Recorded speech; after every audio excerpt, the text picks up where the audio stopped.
ওয়াকফ কাকে বলে, এই ওয়াকফের সংজ্ঞা জানতে চাই এবং আমাদের দর্শকদেরকে সেই সংজ্ঞা উপহার দিতে চাই। ধন্যবাদ আপনাকে। আলহামদুলিল্লাহ, আসসালাতু ওয়াসসালামু আলা রাসূলিল্লাহ বাদ। ওয়াকফ শব্দের অর্থ হলো দান। মূলত স্থায়ী যে দান সেটিকে ওয়াকফ বলা হয়। এমন কোন দান যে দানের ধারাবাহিকতা, যে দানের উপকারিতা দীর্ঘমেয়াদে অনন্তকাল পর্যন্ত অব্যাহত থাকবে, সেটাকে বলা হয় ওয়াকফ। কোন ব্যক্তি তার কোন সম্পদ যেটা থেকে স্থায়ীভাবে উপকৃত হওয়া সম্ভব, সেটাকে আল্লাহর সন্তুষ্টির জন্য জনকল্যাণমূলক কাজে, দ্বীনের দাওয়াতি কাজে, মসজিদ মাদ্রাসার জন্য, অথবা পারিবারিক যে ওয়াকফ, পারিবারিক কোনো কল্যাণমূলক কাজে যদি কোনো সম্পদকে দান করেন, সেটাকে বলা হয় ওয়াকফ। এই ওয়াকফ ইসলামী শরিয়ার দৃষ্টিকোণ থেকে অত্যন্ত গুরুত্বপূর্ণ একটি নেক আমল এবং অত্যন্ত ফজিলতপূর্ণ একটি ভালো কাজ।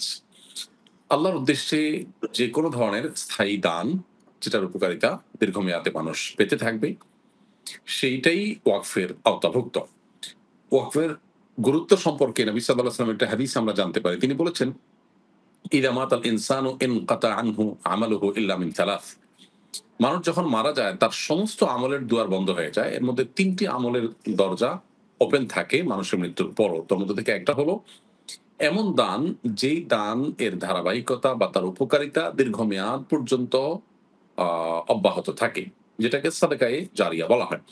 তো এই সাদকায়ে জারিয়া বা স্থায়ী দান, এটা ওয়াকফের অন্তর্ভুক্ত এবং এটা মানুষের মৃত্যুর পরও তার সওয়াবের কারণ হয়। ইসলামের সমাজ ব্যবস্থার অন্যতম একটা নিয়ামক শক্তি হলো এই ওয়াকফ।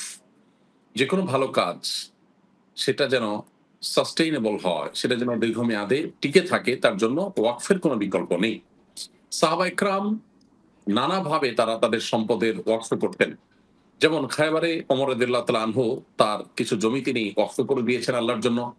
ওসমান রাদিয়াল্লাহু তাআলা আনহু তিনি তার একটি বাগান ওয়াকফ করে দিয়েছেন। আজও পর্যন্ত মদিনাতে সেই বাগান আছে এবং ওমর রাদিয়াল্লাহু তাআলা আনহুর নামেই আছে যে তিনি এটা ওয়াকফ করে দিয়েছেন। এর সুফল ভোগ করছে বিভিন্ন জনকল্যাণমূলক কাজে এবং দ্বীনি কাজে এখন মানুষ।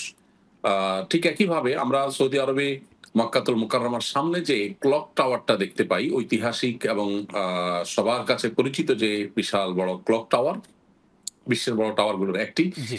এই ক্লক টাওয়ারটিও বাদশাহ আব্দুল আজিজ তিনি এটি নির্মাণ, তার তরফ থেকে এটি নির্মাণ করার পর হারামাইনের জন্য ওয়াকফ করে দেওয়া হয়েছে। অর্থাৎ এটা সমস্ত আয় উপার্জন এই সবগুলো হারামাইনের জন্য ব্যবহার হয়ে থাকে।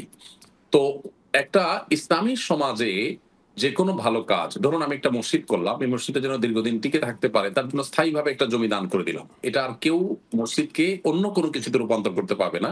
এটা স্থায়ী একটা সমাধান হলো, মসজিদের ব্যবস্থা হলো। ঠিক একইভাবে এতিমখানা হতে পারে, জনকল্যাণমূলক কাজ হতে পারে, যেটা আমি দিলাম দীর্ঘমেয়াদ পর্যন্ত সেই কাজে সেটা ব্যয় হবে। এটাই হলো ওয়াকফ। আমরা যে সমস্ত ভালো কাজ সাময়িক দানের উপর নির্ভরশীল, যে মানুষ দান করলো সেটা দিয়ে কাজটা হলো, দান যখন করবে না মানুষ তখন বন্ধ হয়ে গেল। কিন্তু ওয়াকফ এমন একটা ব্যবস্থাপনা যে এর মাধ্যমে যে কোনো ভালো কাজের ধারা চিরকাল টিকে থাকতে পারে।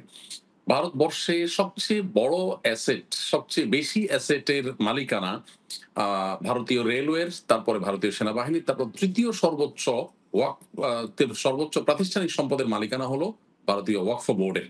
অর্থাৎ প্রায় ৮.৭ লক্ষ সম্পত্তি রয়েছে তাদের।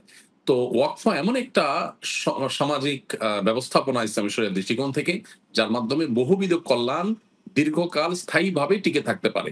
মানুষ তার সম্পদের একটা অংশ তিনি ওয়াকফ করে যেতে পারেন এবং এটার জন্য শরিয়া আমাদেরকে উদ্বুদ্ধ করেছে। ওয়াকফের পরিমাণ, ওয়াকফ করার প্রবণতা, এটা আস্তে আস্তে আমাদের সমাজে কমে গেছে। অথচ আমি যদি চাই আমার মৃত্যুর পরও কোনো ভালো কাজ পৃথিবীতে টিকে থাকুক, তাহলে ওয়াকফের কোনো বিকল্প নেই।